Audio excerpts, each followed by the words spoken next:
So today we're going to be talking about a topic that's on the mind of many parents, tricky words. You may have also heard tricky words referred to as camera words or high frequency words. So tricky words appear quite frequently in the English language, so it's very important for young readers to be able to recognize and read them with confidence. You would have also heard about sight words. So recognizing a word by sight or a sight word is a learned skill, not a specific category of word to learn. All words are sight words, as that is the end result you want to achieve. Now, tricky words are words that can't be sounded out without using basic phonics skills. They're often irregular and can't be easily decoded by sounding them out. Some examples of tricky words are was, they, and said. And it's worth noting that while some irregular words may be considered tricky, not all irregular words are considered to be so. It's all dependent on how easily the words can be decoded or sounded out. Due to the high frequency of tricky words in text, children need to be able to recognize, read, and understand them automatically. By easily recognizing these words, children are more likely to approach a text with confidence. And having a strong knowledge of tricky words helps with fluency and comprehension. So, what can you do to help your child with tricky words? The key is to make learning these words an enjoyable and engaging process. Now, it's commonly thought that tricky words need to be taught through memorization. However, research proves this is incorrect. Memorization is a passive process and does not help children to understand why the words are difficult to read, and it can be a slow and challenging process for some children. Research says children learn words quicker when they can identify the individual phonemes, so the sounds in words. They need to understand the relationships between sounds and letters. So I hear you saying, okay, so how do we teach our children these tricky words so they become sight words? Well, there's 5 easy steps to success. Step 1, read the word to your child and then read it together. Step 2, give it meaning and put it in context by putting the word in a sentence. Step 3, identify the known sounds. And step 4, explicitly teach tricky part. Step 5, write the word and provide multisensory experiences. This is an example of how to teach a tricky word. The word says was. Read it with me. Was.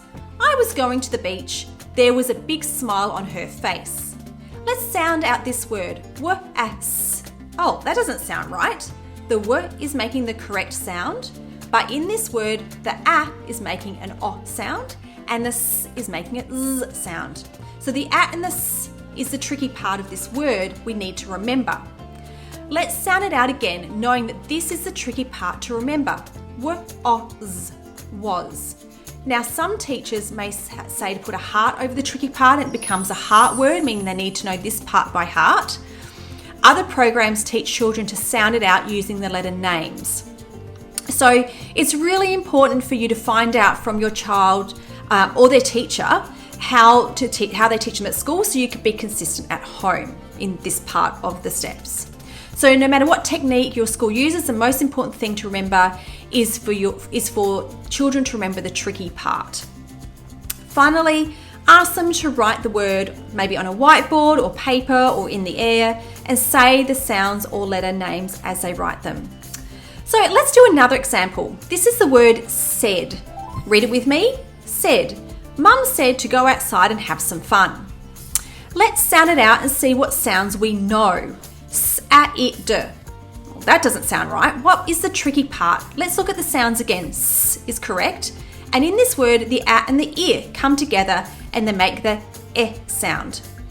And then the last sound is d. So let's sound it out knowing that the a and the I make an e sound in this word. So this is the tricky part to remember. S-e-d. Now write the word said in the air or on a whiteboard and say the sounds as you write it. As I said before, depending on your school's method, You will either put a heart above the tricky part of the sound, or you're going to use the letter names to sound it out. After the word has been taught explicitly, you want to give your child opportunities to practice reading and writing them many times. Provide many multisensory activities. This will help with retaining the word and learning it. Research proves children learn best when they can use different multisensory approaches. These activities engage different parts of their brain and help them make sense of what they are learning. Writing and movement are excellent ways to do this, such as write the words in the sky, making it with Play-Doh, writing it on a wall with a torch I said, not with anything else. All right, let me go back over those 5 steps again. Step 1, read the word to your child and then read it together. Step 2, give it meaning and put it in context by putting the word in a sentence. Step 3, identify the known sounds. Step 4, explicitly teach the tricky part. And step 5, write the word and provide multisensory experiences. And that's it. So thank you for watching this video and for your commitment to helping your child succeed. Happy learning. Have a wonderful day.